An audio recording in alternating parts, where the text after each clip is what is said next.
Good morning, ladies and gentlemen. Boker Tov to a brand new peaceful day. I was at the Kotel last night trying to pray to God, and you guys didn't stop spamming me with the fact that there's a new peace deal.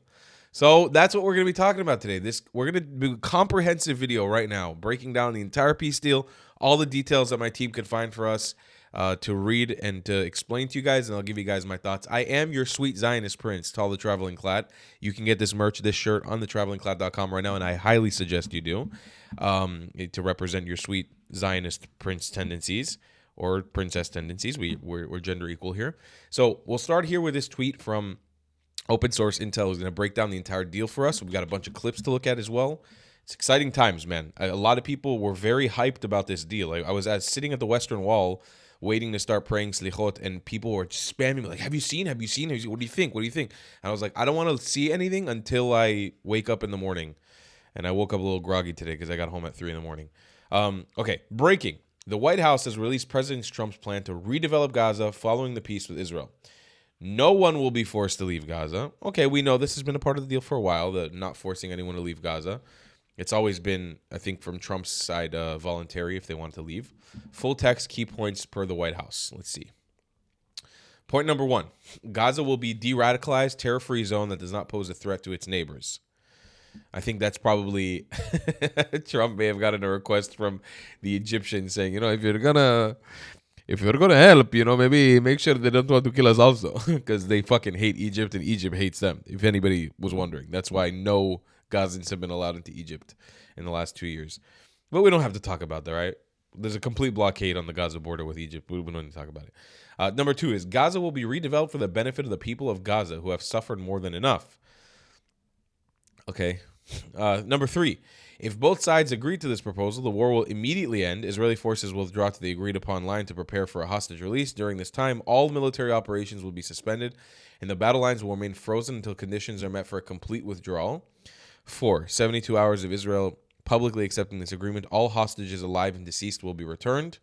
Number 5, all hostages are released. Israel will release 250 life sentence prisoners, plus 1,700 Gazans detained after October 7, 2023, including all women and children. For every Israeli hostage who remains are released, Israel will release the remains of 15 deceased Gazans. Number 6, Hamas members who commit to peaceful coexistence and decommission their weapons will be given amnesty. Those who wish to leave Gaza will provide a safe passage to other countries. Great idea. Number 7, upon acceptance of this agreement, full aid will be immediately sent into Gaza, including rehabilitation of infrastructure, hospitals, bakeries, and removal of rubble. Number 8, aid distribution will proceed without interference through the UN, Red Crescent, and other internal agencies. The Rafah crossing will open in both directions under agreed terms. Number 9, Gaza will be governed temporarily by a technocratic, apolitical Palestinian committee with international oversight from a new board of peace chaired by President Trump and other world leaders. This sounds like an experiment that's just not going to work out. Number 10, a Trump economic development plan will be created with experts who helped build modern Middle Eastern cities, synthesizing investment proposals with security and governance frameworks. Okay, hence not something Palestinians are capable of in the current moment. 11, a special economic zone will be established with preferred tariff and access rates to be negotiated with participating countries. Again, irrelevant to the current Palestinian nation. Number 12, no one will be forced to leave Gaza, and those who wish to leave will be free to return. We will encourage people to stay and offer them an opportunity to build a better Gaza. Okay. I don't hate that idea. I like that a lot. Hamas and other factions agree to not have any role in Gaza's governance. All military and terror infrastructure will be destroyed and not rebuilt. Demilitarization will be supervised by independent monitors with internationally funded buyback program. Number 14, regional partners will guarantee compliance so that New Gaza poses no threat to its neighbors or its own. 15, the U.S. will work with Arab and international partners to deploy an international stabilization force in Gaza. The IDSF will train Palestinian police, secure borders, and prevent weapon smuggling and coordinate with Israel and Egypt. 16, Israel will not occupy or annex Gaza. The IDF will withdraw progressively as the ISF takes control, leaving only a temporary security perimeter until Gaza is fully demilitarized and secure. 17, if Hamas delays or rejects the proposal, redevelopment and aid will still proceed in the terror-free areas of ISF control. 18, an interfaith dialogue process will be established to promote tolerance and peaceful coexistence between Palestinians and Israelis. Habib Albi, I don't think you understand where we are. 19, as Gaza stabilizes and Palestinian reforms advance, conditions may emerge for a credible pathway to Palestinian self-determination and statehood. Number 20, the United States will facilitate dialogue between Israel and Palestinians to agree on a political horizon for peaceful existence. All right, listen. As an Israeli Jew, I read this proposal. I say, this is fantastic for us. Zero chance Hamas accepts this. And that's my first impressions. We're going to read more. We're going to see more. Zero chance that Hamas accepts this. But why is it genius? Why is it genius? Because I think in the last year that Trump has been president, almost a year that Trump's been president, we've seen a lot of these like random little ceasefire deals, but nothing comprehensive. If this is credible, now it's coming from open source intel, so I don't know how credible this is on Twitter. I'm assuming it's a summary. If this is credible, this is the most comprehensive ceasefire plan I have seen and end of the war plan I've seen for Gaza and actually addresses all the key questions. Now, here's a couple points that are very important to remember. Hamas has no incentive to release all the hostages. It's just not, they have no incentive to do it because their ideology is to take over Israel. No matter how much they say they've reformed or what they want, their ideology is to take over Israel and to destroy it. So there is no incentive for them in any way to release all the hostages. So this clause within 72 hours, they would never do it. They would never ever do it. And I think all these other things are what does this do? Okay, why is this a win for America and for Israel, and why is this a loss for the Palestinian people and for Gaza and for Hamas? Because the plan, according to the international community, the plan concedes every single point the Gazan people need and want on paper. If you're a Western idiot and you're looking in and you're saying, how do I want to help the Gazans? This addresses all those points. But the thing is that the factor that you're forgetting is the Gazans don't want this. This is not something they want. They're not interested in this. They want mukawama. They want to fight. The other day, the Hamas leader came on and was talking to CNN, and we addressed this. He said it pinpoint perfectly. Hamas is the Palestinian people. And that is true. This is an ideology that comes from them first and foremost. It's not just some random terrorist group. They do like the ideology of Hamas. So something to remember is that most Palestinians would probably reject this deal because, one, it doesn't give them statehood. It gives them everything else around statehood, like a peaceful life and a potential for help, but it doesn't give them statehood. And I think the powerful position that this puts us in, okay, the powerful position this puts us in is that in reality, what happens right now is they're going to probably reject this deal, and then we come out looking like the good guys or as good of the guys as possible. And you get to continue your military operation until they concede militarily, which, I'm sorry, guys, but, and I know this is hard to sort of intake, but all of my Arab friends in the Middle East have told me that is the only way to win this war. That is the only way to solve this problem. We can try to be nice. We can try to do everything diplomatic and solve these issues like this, but they will not accept it. They do not like this idea. They're most likely not going to accept this deal. I mean, I will be shocked and awed if they say yes. I really will be shocked. They will most likely not accept the deal because it just doesn't make sense for them in any meaningful way. This is not something they want. They don't get their state. They don't get to take over Israel. They don't get to kill Jews. They don't get freedom.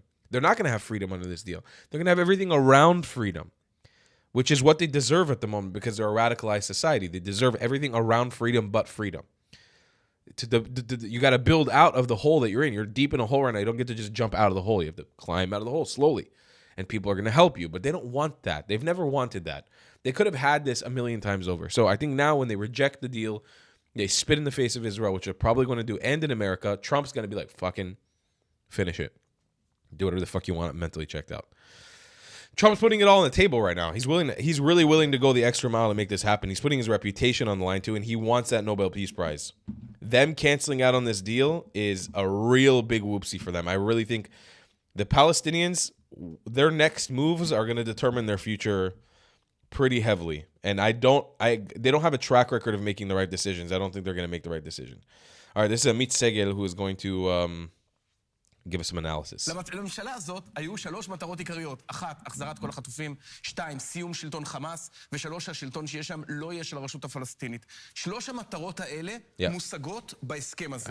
זה 1. ואנחנו משיגים את החטופים בתוך 72 שעות. אם לא, יש גיבוי מלא מקטר ועד טורקיה להשמדת חמאס. זה דבר די מדהים. מה לא הושג? לא הושגו המטרות של כנף ימין של הקואליציה, שהן היו מטרות לא בתוך המלחמה, שזה סיפוח התיישבות והגירה. ועל כן החמיצות באגף ימין. אני חושב שההסכם הזה, מה שהוצג, או התוכנית הזאת של טראמפ, היא תוכנית חלומית למדינת ישראל.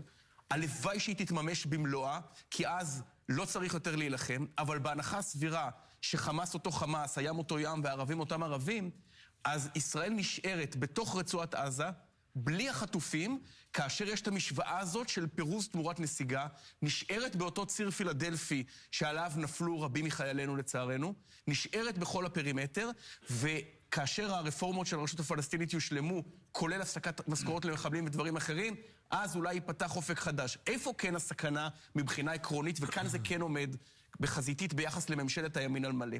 יבוא נשיא אחר, דמוקרטי, יבוא ראש ממשלה אחר, מהמרכז שמאל ויגיד, תראו, אם הממשלה הכי ימנית בתולדות ישראל, והנשיא הכי פרו-ישראלי בתולדות אמריקה, בעצם נתנו שם אפילו ברמז לאיזושהי מדינה פלסטינית, אז אני לא אהיה יותר צדיק מהאפיפיור. זה העניין לשנים הבאות. בשנים הקרובות מדובר בהישג חלומי למדינת ישראל. אני לא יודע אם הייתי אומר שזה הישג חלומי. He's describing this as a dream plan. I don't know if I would characterize this as a dream plan. I feel like Israelis, I love my people, but I feel like sometimes the easy way out or kicking the can down the road is something we have a really bad tendency to do.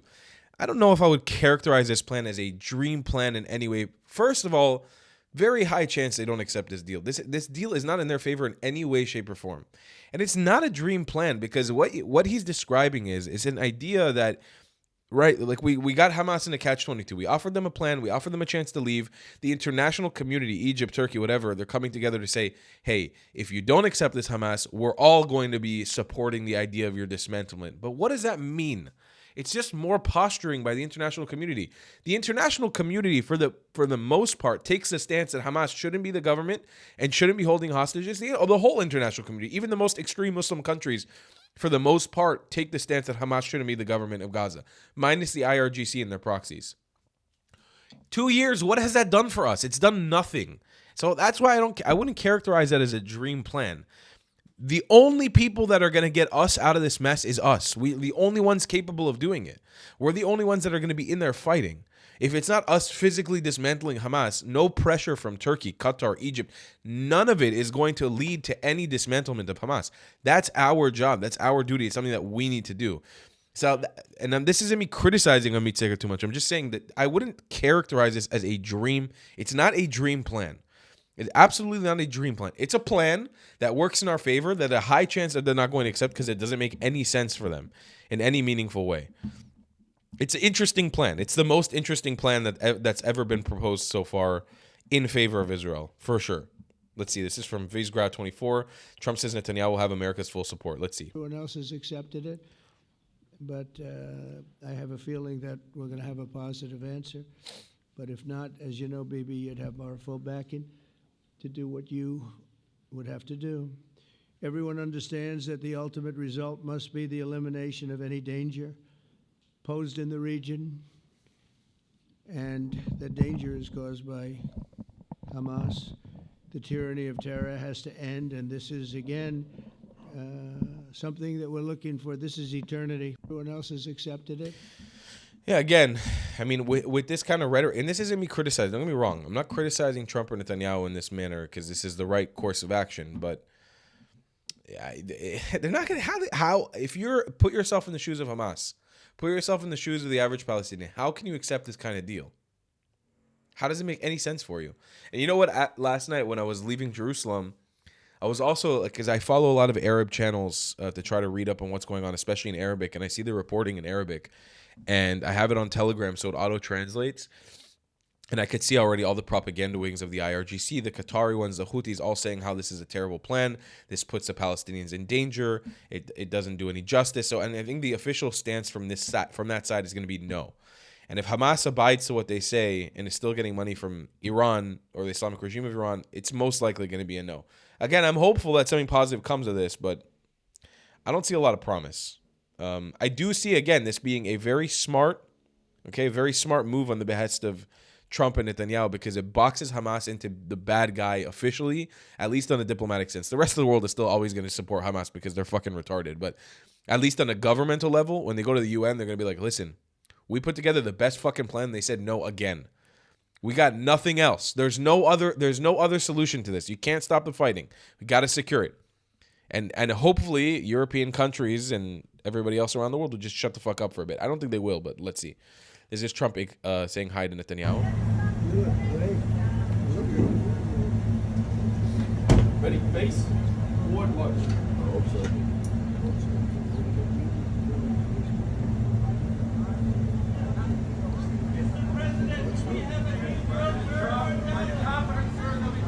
Bibi does look like he got reprimanded a little bit for Qatar. But here's the thing. I really believe that Trump knew that Qatar was going to happen, that strike on Qatar. I don't buy it for a second that Trump was dumbfounded by that. I don't believe it for a second. Do you guys believe that Trump was out of the loop on Qatar? I think Trump knew exactly what was going to happen in Qatar. Netanyahu, all the hostages, living and dead, will return immediately. Okay? Okay. Let's see. Oh, this I already opened up. Let's see. This is from the White House briefing as well. I think while we're waiting for signatures and waiting for approvals from a lot of different countries that are involved in this, we probably shouldn't take questions, or would you like to take a question or two from perhaps a friendly Israeli reporter, if there's such a thing? That's a very, very tough proposition. But I would think, Mr. President, that I would go by your instinct that this is, we'll have enough time for questions. Let's settle the issue first, I think. No? I think while we're I think Trump has a knack for making everybody extremely uncomfortable. He's so confident in the bullshit that comes out of his mouth sometimes that he just doesn't, like, he's like, I don't give a fuck. Put me in front of the worst reporter in the world. Nobody can make me look bad. A Secret Service vehicle caught fire outside a Trump-Netanyahu meeting at the White House. How does that even happen? Jesus. Okay, I was told I need to look at the comments of this video. Wait, first of all, let's see. The White House's social media game has been insane, and like Homefront Command, not Homefront Command, Department of Homeland Security with the like deportation, the ICE stuff. They're like, they have an incredible media team that's behind this shit.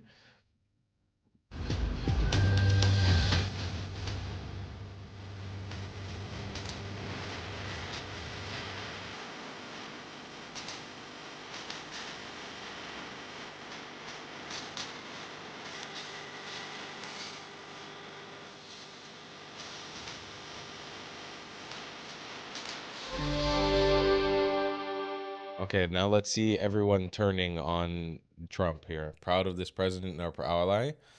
Looking at the hate comments from the Free Palestine side and realizing how hate comes from jealousy. Bibi should be jailed for crimes against humanity. United Nations of Israel. United States of Israel. I would bet, by the way, that half of these comments are not Americans and they're probably bots. Israel owns the U.S. and its politicians. Sad. Just two guys who love Israel more than America. It's literally a peace plan. By the way, literally a peace plan in the benefit of American citizens. And somehow, all of a sudden, Americans become these bullshit. These are not Americans. So sick of seeing this man on my screen. I recognize Palestine. Hey, everyone, it's Trump with the President of the United States. America first, please, Mr. President. One of these men runs the United States. The other is named Donald Trump. You know what's funny is like, Hitler 2.0 and Hitler 3.0. I don't think that any of these comments are really coming from American citizens. I think most of them probably from bots from overseas who are just there to basically dissuade Americans. This has been part of a big campaign to fuck with Americans' minds for a long time now. But I think that's the general premise is what Americans all of a sudden they care about Palestine. The average American all of a sudden cares so deeply about Palestine they don't even want to see a peace plan. You're telling me that the average American is now going to care for Palestinian resistance? I call bullshit. I call big bullshit. I don't believe it for a second. And let me ask you a question. If Ukraine and Russia came to a peace plan, would you see any comments like that? Or would it just be like, okay, great. Did you see it with India, Pakistan? Did you see it with Thailand, Cambodia? No. Did you even know those wars happened? All right, we've got from friend of the show, Amir Avivi, from the IDSF, the Israel Defense and Security Forum. They've been incredibly supportive of my channel. I've worked with Amir Avivi personally on a few projects in the West Bank, and I've had personal meetings with him. He's an incredible guy. If you don't know who the IDSF is, you need to go follow this YouTube channel right now. They are a comprehensive security forum for the people of Israel. They help creators like me understand what's going on behind the scenes too, between the army, intelligence. They've been really, really great for me. I have a video with Amir Avivi from the Nova site near the Gaza border on my channel from about a year ago. So I highly suggest you go take a look at that. Go watch it. But let's take a look. Apparently had some good analysis on this peace plan. We won't watch the whole thing. We'll watch just bits of it. So make sure you go to their channel and check it out. In the UN, and everybody is really, really nervous. What's going on? It's a complete change. Now, I hear an argument which is a right one, which says, okay, you know, we have seen President Trump more than once announcing that there is a deal and we'll get the hostages, and each time it ended with Hamas not agreeing. So what's different? What difference is now? I mean, why now is different? How does all these discussions in Washington, how does it help convince Hamas, which says they didn't even see anything, that there will be a deal? And I want to claim, and again, I'm not a prophet, I don't know exactly what will happen and how, but still I want to claim that the situation now is different. It's different because after eliminating the leadership of Hamas, it's not really Hamas taking decisions. It's Qatar and Egypt. And what changed, or it's changing now in their position, they were against the hostage deal. They wanted the war to continue endlessly. What is changing now is that they have only two choices, and they understand that now. One choice is that they say no to this deal. Will be that the IDF will continue attacking and will eradicate Hamas not in a long time, and then we'll take over the Gaza Strip and we'll do with the Gaza Strip whatever we want. And they will be out of the equation. Gaza Strip will be in Israeli hands. The second option is that they say yes, and then they are part of the deal. And then it's part of a regional deal.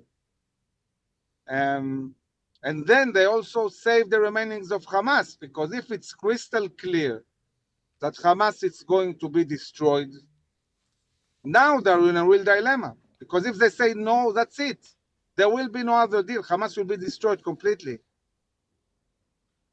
But if they say yes, then they might save parts of Hamas, which will go out safely to the Sinai Peninsula and maybe from there to Qatar.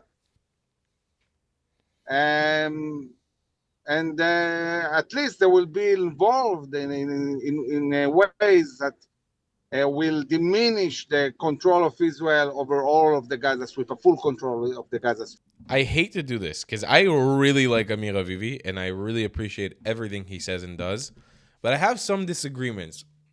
And I just want to add it as a counterpoint. Not that I know better than him. I mean, the man is like a top-ranking official in the IDF, security briefed like no other. So I'm assuming he's talking from a place of extreme experience and understanding.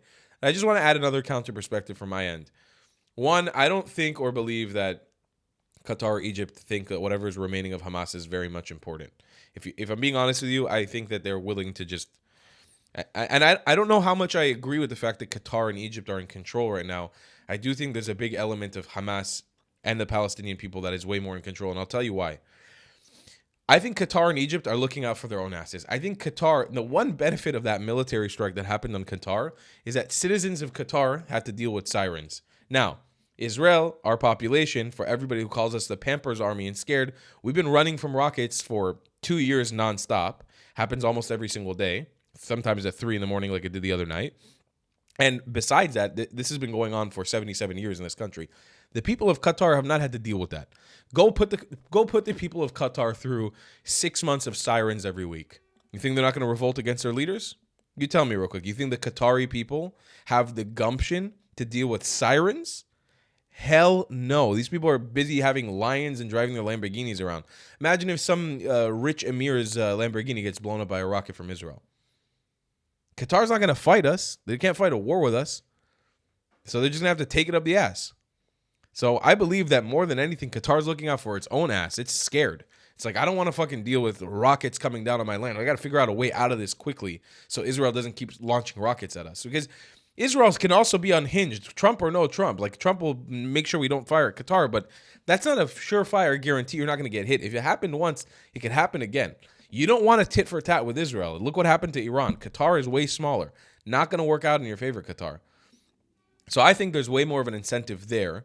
And what I think, and I'm not saying, chas v'chalila, God forbid, I'm not saying that Amir Avivi is wrong in his assessment. Maybe I just don't agree with what he's saying. I think that when whoever gets to control Gaza next is going to get a real rude awakening that Hamas wasn't necessarily the issue. Because you're going to have random Palestinians in this whole dismantlement of extremism in Gaza. When Hamas, let's say, is out, let's say in a perfect world, Hamas is out completely, we've let asylum. Do you think for 1 second that random Palestinian citizens are not going to be attacking America or Israel or IDF soldiers or whatever Arab army comes in there to try to clean up the mess? You're telling me right now that the Gazans, okay, the Palestinian population who in literally every single country, Jordan, Egypt, Lebanon, Syria, every country they've been to, the people, not a military organization, the people have caused violent uprisings against the local population. You're telling me now that if a coalition of American, Arab, and Israeli soldiers come together to try to help de-radicalize Gaza after Hamas is out, that random Palestinians are not going to start attacking that coalition? Bullshit. Bullshit. Whatever army is going in there is going to have a rude awakening, a very rude awakening, because, again, like I said, Hamas is the ideology of the Palestinian people. I want to let Amir Avivi continue a little bit. So there... And again, only respect to Amir Avivi. This is just my perspective. Only respect to him. I listen to what he says. It's gospel to me. This time, Qatar and Egypt are in a real dilemma. They will be extremely stupid not to take the deal and basically letting Israel go all out and take over the whole Gaza Strip completely. And they are afraid from the relocation plan, and they are afraid of Israel settling Gaza. They have many concerns, and this makes me feel that looking at this deal as a regional deal and so on, it actually might happen.